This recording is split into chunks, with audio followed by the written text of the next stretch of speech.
pecado.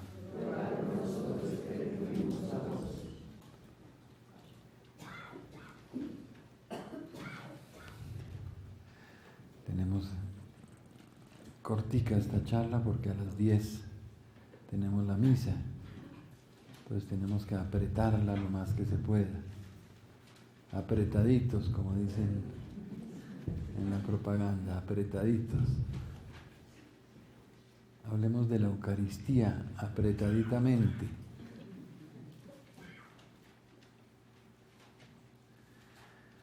Comencemos por la parte histórica. Todos los pueblos y todas las civilizaciones han tenido siempre y han sentido la necesidad de relacionarse con el más allá, con Dios. En todas las culturas y civilizaciones antiguas encontramos esa necesidad de relacionarse con Dios para pedirle ayuda, para darle gracias, para pedirle perdón, o sencillamente para expresarle el amor y el reconocimiento. Esto existe en todas las civilizaciones. Dar gracias a Dios, pedir ayuda, pedir perdón, adorar. Y esto en todas las civilizaciones se ha expresado a través de lo que llamamos sacrificios, los sacrificios. ¿Qué es un sacrificio? Un sacrificio es algo que se ofrece a Dios. Es como un regalo que uno le hace a Dios. Y un regalo sirve para todo. En la vida humana un regalo sirve para dar gracias. Un regalo sirve para pedir un beneficio. Un regalo sirve para pedir perdón. Para reconciliarse. Para todo. Y así como en la vida humana un regalo sirve para todo, en la vida divina el regalo a Dios, el sacrificio, sirve para todo. Por eso encontramos desde la antigüedad toda clase de sacrificios, sacrificios de acción de gracias, sacrificios de petición, sacrificios de alabanza, sacrificios de expiación por el pecado, sacrificios de todo. Ustedes leen el libro del Levítico, se encuentran más de 20 clases de sacrificios. El sacrificio entonces es un regalo que se le hace a Dios.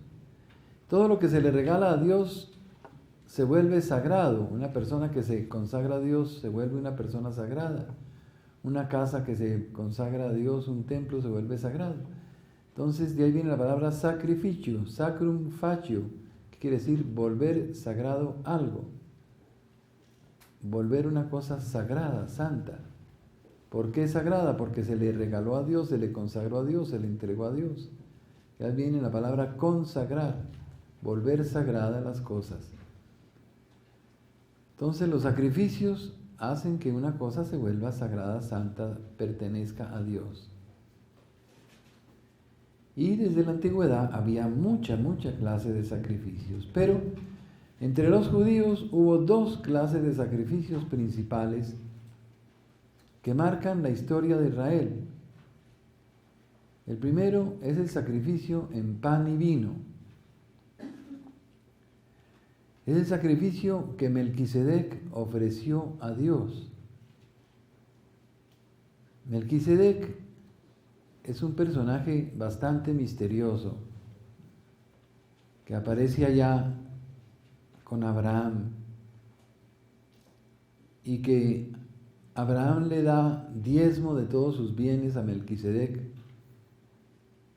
y Melquisedec bendice a Abraham. Y ese Melquisedec aparece sin padre, ni madre, ni genealogía, ni comienzo de días, ni fin de años, dice San Pablo. Entonces ese Melquisedec es más bien como una especie de aparición, como un ángel de Dios, como algo muy sobrenatural, porque aparece sin origen, sin genealogía, sin comienzo de días, ni fin de años, mejor dicho, no se sabe ni de dónde vino, ni a dónde se fue, ni qué se hizo. Entonces, ese Melquisedec ofrecía sacrificios en pan y vino. Melquisedec quiere decir rey de justicia. Y era rey de Salem. Salem es paz, Shalom. Rey de paz.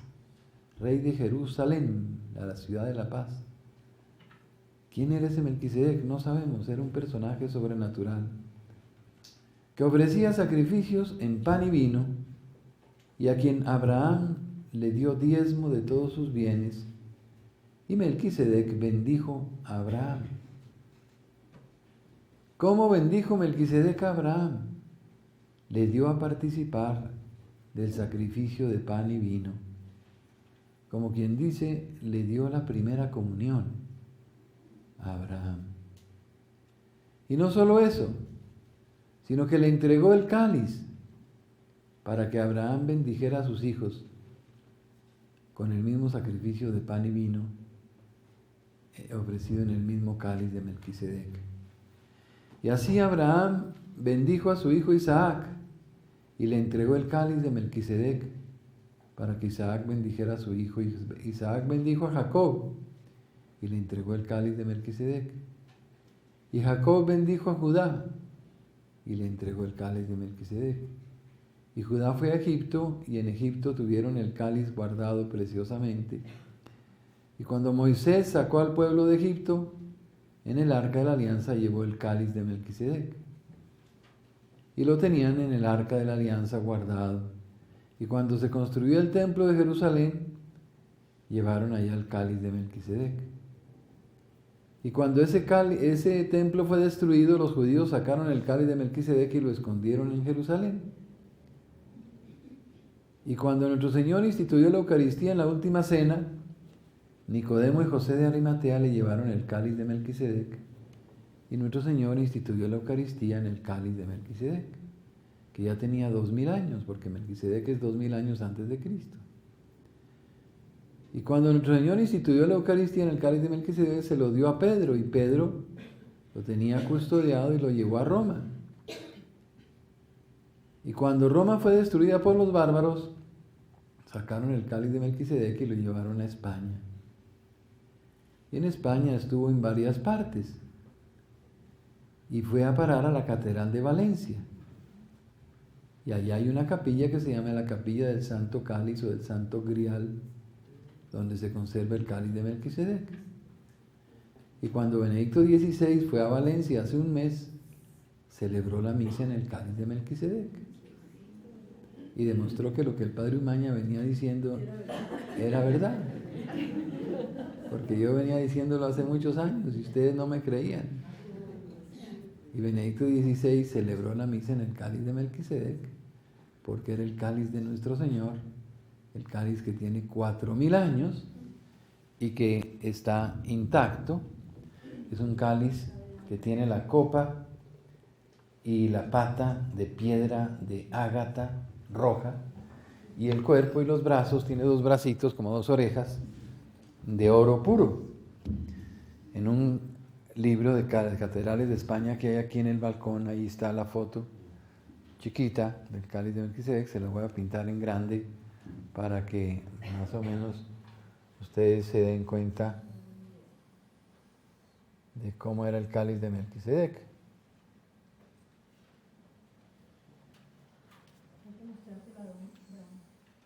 ¿Cómo? Hay que mostrárselo al que hizo el código de Da Vinci. Sí.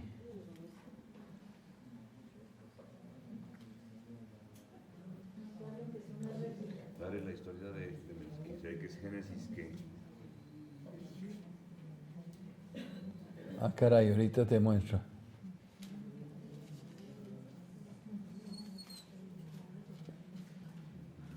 Bueno, vista con zoom, sería así. Esta copa y esta pata son de piedra de ágata con unas perlas preciosas incrustadas. El cuerpo, el nudo y los 2 brazos son de oro puro. Así es que lo puede uno coger con ambas manos. No, así es el cáliz de Melquisedec, en el cual el Papa Benedicto XVI celebró la misa hace un mes. cuando estuve en Valencia en la reunión de las familias, que hubo como 500,000 personas. Entonces, este sacrificio en pan y vino de Melquisedec es el primer sacrificio que se va a completar en la Eucaristía. En tiempo de Melquisedec no era el cuerpo ni la sangre de Cristo, era un pan y un vino benditos, pero Cristo le cambia la razón de ser y lo convierte en su cuerpo y en su sangre. Es la primera línea sacrificial del Antiguo Testamento, que tiene ya 4,000 años. Arranca con Melquisedec. Melquisedec le entregó el cáliz a Isaac, Isaac a Jacob, Jacob a Judá. Judá fue a Egipto, de Egipto a Moisés, de Moisés al arca, del arca al templo, del templo a los judíos, de los judíos a Jesús, de Jesús a Pedro, de Pedro a Roma, de Roma a España, de España a Valencia y Valencia a Benedicto XVI. ¿Ya se lo aprendieron de memoria? Bueno. No sé. Me rajas. No sé por qué se llamará Santo Grial, pero lo voy a averiguar. Nunca me lo había preguntado. La segunda línea sacrificial, ¿qué? ¿Qué dices? Padre, es que hace unos días por televisión vi un documental sobre el Santo Grial, un documental serio, en donde dicen que existe la leyenda, no se sabe qué tan histórico sea, que en el momento que el soldado atravesó el costado de nuestro Señor Jesucristo en la cruz, Nicodemo y José de Arimatea trajeron el cáliz de la última cena y les sirvieron de ese cáliz, el Santo Grial, la sangre y el agua que nuestro Señor derramó. ¿Quién sabe? Eso nunca lo he oído, ¿no? Ana Catalina Emmerich cuenta todo esto. Yo no recuerdo si ese detalle lo cuenta, pero todo esto está confirmado por la historia, ¿no? La segunda línea sacrificial del pueblo de Israel es el Cordero Pascual. El Cordero Pascual era un sacrificio que Dios ordenó a Moisés ofrecer el día en que los judíos salieron de la esclavitud de Egipto hacia la libertad, a la tierra prometida. Dios mandó que todos ofrecieran en sus tiendas, que eran carpas donde estaban viviendo, esa noche un sacrificio de un cordero de 1 año, macho, sin defecto, asado al fuego, compartido entre las pequeñas familias si eran pequeñas o una sola si era grande, y se ofreciera el día 14 del mes de Nisán. Es uno de los meses judíos. Los judíos y los ortodoxos ofrecen el sacrificio de Pascua en la fecha fija, porque siguen el calendario solar. Y el 14 de Nisán siempre cae el mismo día. En cambio, la Iglesia Católica ofrece la Pascua de la Semana Santa en el calendario lunar.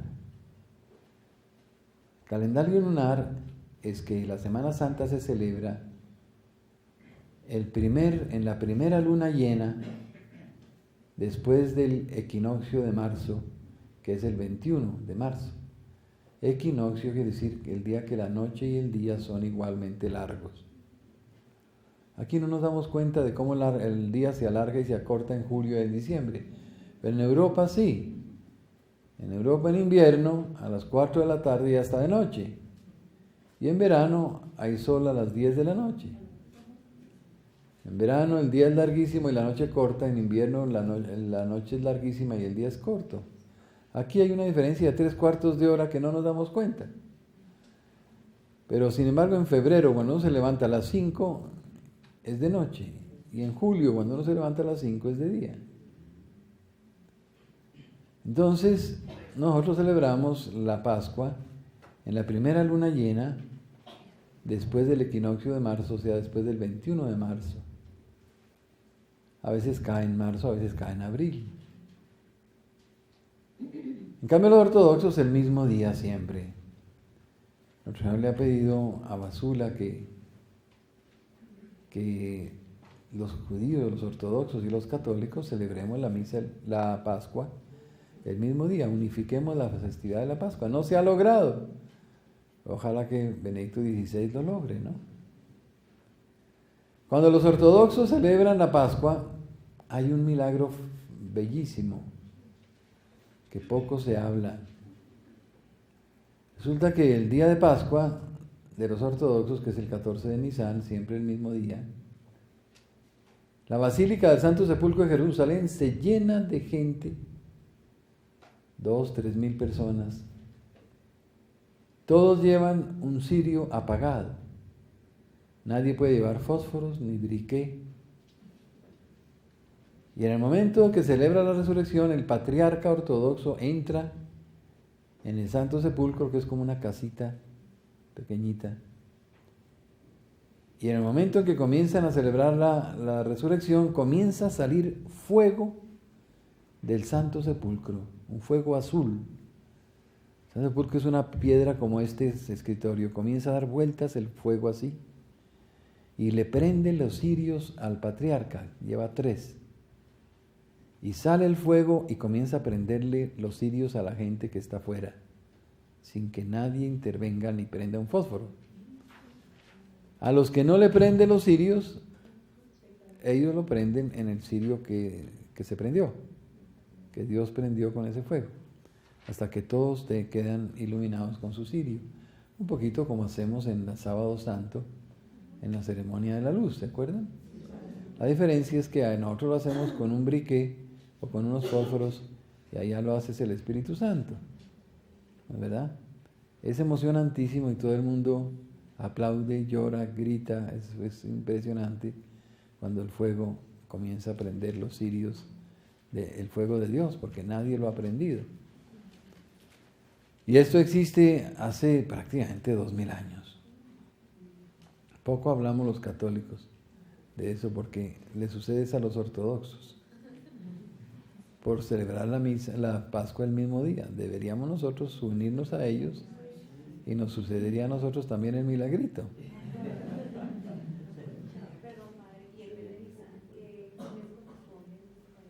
Entre marzo y abril, nuestra Semana Santa. Pero en ellos es en día fijo y entre nosotros es en día variable, porque la luna varía siempre. Y como la celebramos en la primera luna llena, después del 21 de marzo, equinoccio de marzo, siempre nos varía la Semana Santa.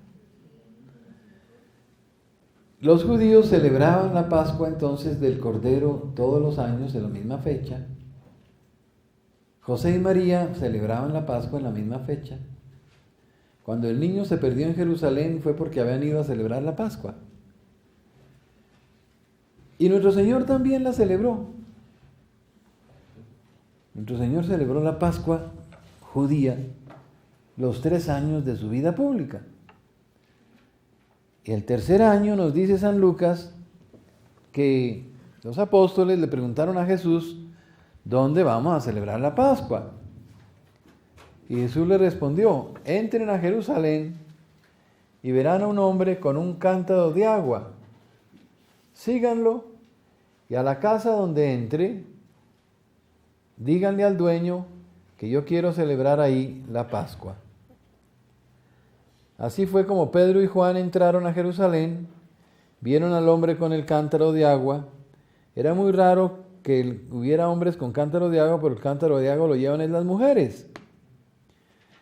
Siguieron al hombre y entró en la casa y allí prepararon la última cena y la institución de la Eucaristía. Esa Pascua era un banquete. Y como todo banquete, tenía 3 platos y 4 copas. Un primer plato, que eran unas hierbas amargas. Un segundo plato, que era una entrada, como un consomé muy caliente. Y un tercer plato, que era la carne del cordero. Espero que me quede cordero y no me quede lechona.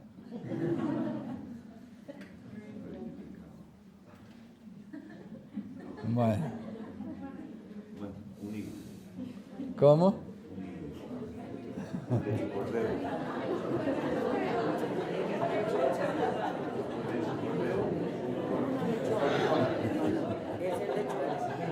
¿Es lechona?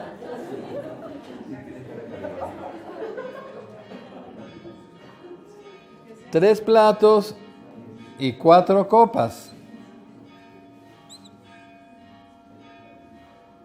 Una primera copa que era un aperitivo, después un vino blanco, después un vino rojo,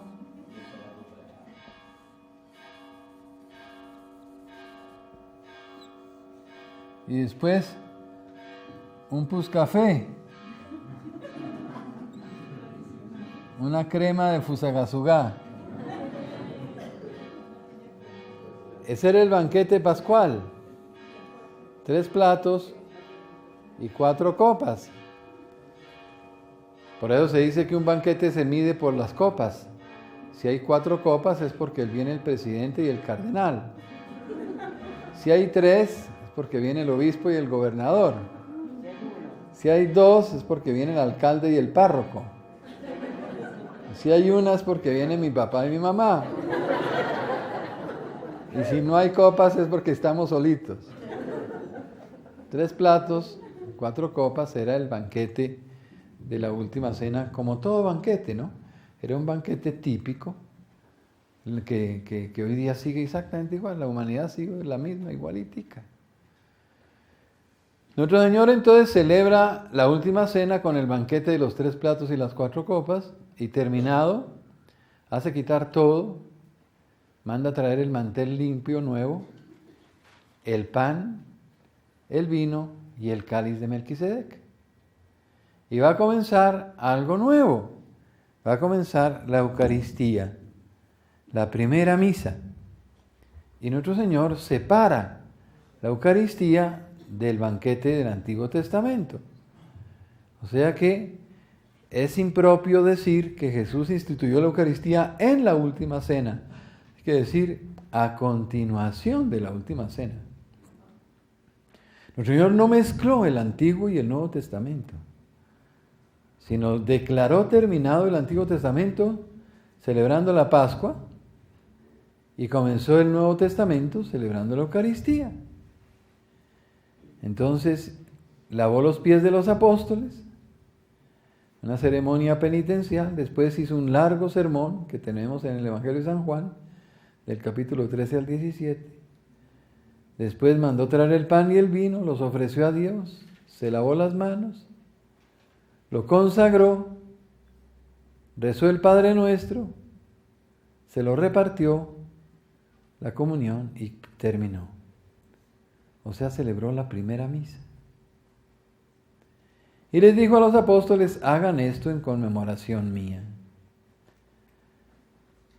Los apóstoles entonces, después de que nuestro Señor se apareció 40 días y subió al cielo, y les dijo que no se fueran de Jerusalén hasta que recibieran el Espíritu Santo, yo creo, esto sí no lo he leído en ninguna parte, se me vino a mí a la mente hace muchos años y creo que puede ser así, que cuando se fueron reuniendo y estuvieron todos reunidos, en la primera misa que celebraron, quedaron todos llenos del Espíritu Santo.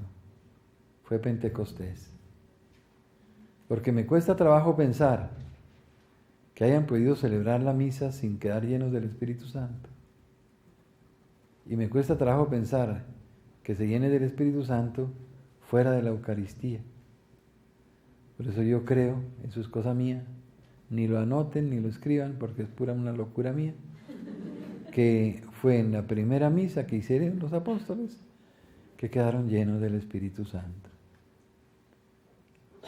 Entonces comenzaron a celebrar la misa, ¿y cómo la celebraban?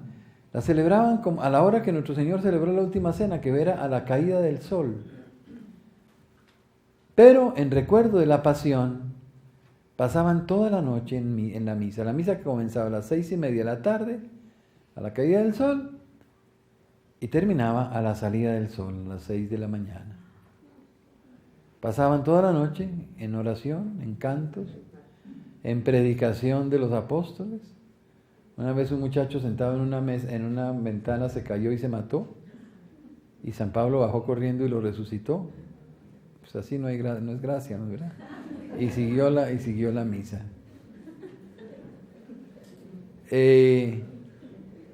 Pero se presentaron problemas porque algunos llevaban comida, otros no llevaban, y entonces ustedes por qué no trabajan, y ustedes por qué son tacaños, y entonces ustedes por qué no comparten, y ustedes por qué no, no sé qué. Y hubo problemas, entonces poco a poco se suprimió la vigilia de toda la noche y quedó el final, la misa 5 de la mañana. Por eso en los pueblos durante muchos siglos existía la misa 5 de la mañana. Pero no es porque nuestro Señor hubiera instituido la Eucaristía a las 5 de la mañana, sino porque se quitó toda la vigilia y quedó solamente el amanecer. La misa más tarde era a las 9 de la mañana, que llamaban la misa mayor. Hasta la reforma litúrgica de Pío XII y de Pablo VI del Vaticano II, en que se liberó la hora de la misa y se pudo celebrar otra vez por la tarde, como la celebramos acá, volvió la misa a tener su hora original, que es la caída del sol. Entonces, ¿qué es la misa? La misa es el mismo sacrificio de Cristo ofrecido primero en la última cena o en la Eucaristía del Jueves Santo, y segundo en la cruz. Pero el sacrificio del Jueves Santo y del Viernes Santo es el mismo, único e idéntico sacrificio, que el Jueves Santo se ofrece bajo las apariencias de pan y vino, y el Viernes Santo se ofrece en cuerpo y sangre, es decir, en forma cruenta se llama eso, o sangrienta o física. En cambio, el Jueves Santo es en forma sacramental, mística, misteriosa, invisible, en la hostia y en el cáliz. En cambio, el Viernes Santo es en cuerpo y sangre. Pero el mismo sacrificio que Cristo ofreció el jueves en la última cena es el que ofreció el viernes sobre la cruz, es el mismo. Porque Cristo se ofrece de una vez por todas. Lo que pasa es que renovó su ofrenda. La ofreció el Jueves Santo, la consumó el Viernes Santo, la ratificó en la oración en el huerto y la consumó en la cruz. Pero es el mismo sacrificio de Cristo que va de jueves a viernes, a sábado y a domingo. Por eso cuando decimos que Jesús resucitó al tercer día, si ustedes cuentan solo desde el viernes, de viernes a sábado un día, de sábado a domingo 2 días, ¿y el tercero dónde está? Tienen que contar desde el jueves, porque el sacrificio del jueves fue verdadero, en la última cena. Cristo ofreció su cuerpo y su sangre en la comunión.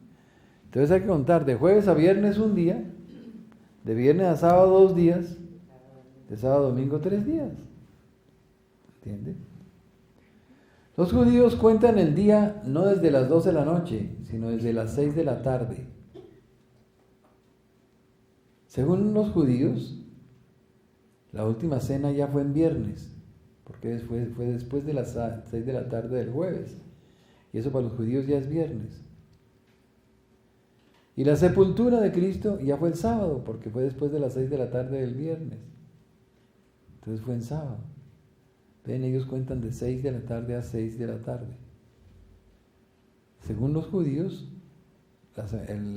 la pasión fue el viernes, la sepultura el sábado y la resurrección el domingo. Según los cristianos, la última cena fue el jueves, la pasión fue el viernes, el sábado estuvo nuestro Señor sepultado y el domingo resucita. Bueno, da lo mismo como contemos los días, sea como los judíos, sea como los cristianos. El hecho es que Cristo resucita al tercer día. Entonces, ¿la misa qué es? Es el mismo sacrificio de Cristo del jueves, del viernes, del sábado y del domingo que se hace presente en el altar. O sea que Cristo está ya ofreciéndose sobre el altar, como se ofreció sobre la cruz. Por eso todas las misas son una sola misa. Son la misa. Porque es la muerte de Cristo, el sacrificio de Cristo, la ofrenda de Cristo. Los protestantes dicen que nosotros matamos a Cristo en cada misa. No. Sino que hacemos presente su ofrenda realizada una vez por todas. Por tanto, lo que Cristo vivió en la última cena y en la cruz es lo que vivimos en cada misa. Por eso la misa es lo más grande que hay en el mundo, porque es la continuación de la muerte de Cristo, que se hace presente de nuevo sobre el altar. Es el mismo sacrificio de la última cena y del Viernes Santo, presente sobre el altar. Y ese ofrecimiento es real porque Cristo está presente realmente. Durante 1000 años la Iglesia no tuvo teología seria. Pero cuando se crearon las universidades en Europa, en París, en Italia, en Inglaterra, los teólogos comenzaron a preguntarse, ¿cómo hace nuestro Señor para estar en la Eucaristía presente? Y surgieron 3 teorías. La primera teoría decía, el pan se aniquila y deja de existir y Cristo ocupa su lugar. Un poquito como en el sueño que les conté en el desierto, ¿se acuerdan? Dejó vacío todo y Cristo ocupó su lugar. La Iglesia dijo, no me convence esa explicación. Que el pan se aniquila, desaparece y deja de existir. Entonces dijeron, si no deja de existir el pan, ¿cómo está Cristo? Entonces dijeron, está en el pan. Esa presencia en el pan, ¿saben cómo se dice? Empanada. Cristo está empanado. ¿Qué es una empanada? Es pan con carne por dentro. Entonces la hostia era un pan con la carne de Cristo por dentro. La Iglesia dice, son ricas las empanadas, pero eso no es tampoco la explicación. Entonces, ni la aniquilación, ni la empanada. Entonces, ¿qué? Tercero, la conversión del pan en el cuerpo y del vino en la sangre de Cristo. Esa teoría sí la aceptó la Iglesia. Y esa conversión del pan en el cuerpo y el vino en la sangre se llama transustanciación. ¿Cómo? Transustanciación que el Concilio de Trento canonizó y ratificó contra Lutero, que sostenía la empanada. Entonces, la presencia de Cristo es la conversión del pan en el cuerpo y el vino en la sangre, que llamamos transustanciación. El Papa Pablo VI, en su encíclica sobre la Eucaristía, no usó la palabra sustancia de pan, sustancia del cuerpo. Usó la palabra realidad del pan, realidad del cuerpo. Y dijo, la realidad del pan se convierte en realidad del cuerpo de Cristo. La realidad del vino se convierte en realidad de la sangre. ¿Ve? Para evitar la palabra sustancia, porque para las señoras sustancia es la carne que se le pone a la sopa. Y para evitar confusiones culinarias, el Papa suprimió la palabra sustancia y usó la palabra realidad. Juan Pablo II también escribió mucho sobre la Eucaristía, sobre la realidad de Cristo en la hostia. Pero llegó el siglo XX y los racionalistas protestantes que no creen en la realidad del cuerpo de Cristo Comenzaron a inventar explicaciones absurdas que concluyeron negando la presencia real de Cristo en la hostia. Y se inventaron una palabrita, en vez de transustanciación, hablan de transignificación, que dicen que es que la hostia significa a Cristo, pero no es Cristo. Ahí está el error. Eso es herético. Los católicos creemos que la hostia es Cristo, no significa, sino es. Los protestantes dicen significa, nosotros decimos es. Y muchos católicos protestantizados, estamos en la protestantización de la iglesia, eso es muy grave. Yo sé que hay protestantes buena gente como Merlin Carothers, pero hay otros que son muy perversos y de mala fe. Y han convencido a muchos teólogos católicos, y en muchos seminarios y universidades se enseñan herejías. Y se enseña una presencia simbólica de Cristo y no una presencia real. Por eso la Biblia, el profeta Daniel nos habla de la persecución contra la Eucaristía. Y nuestro Señor cita al profeta Daniel y nos dice: cuando suceda lo que dijo el profeta Daniel, es porque se acerca el fin, o el fin de los tiempos, o el hacer. Mateo 24:15 dice: cuando veáis la abominación de la desolación anunciada por el profeta Daniel, erigida en el lugar santo, etc. Mateo 24:15. ¿Qué dice el profeta Daniel? El profeta Daniel dice que él se abolirá el sacrificio perpetuo. Ya voy.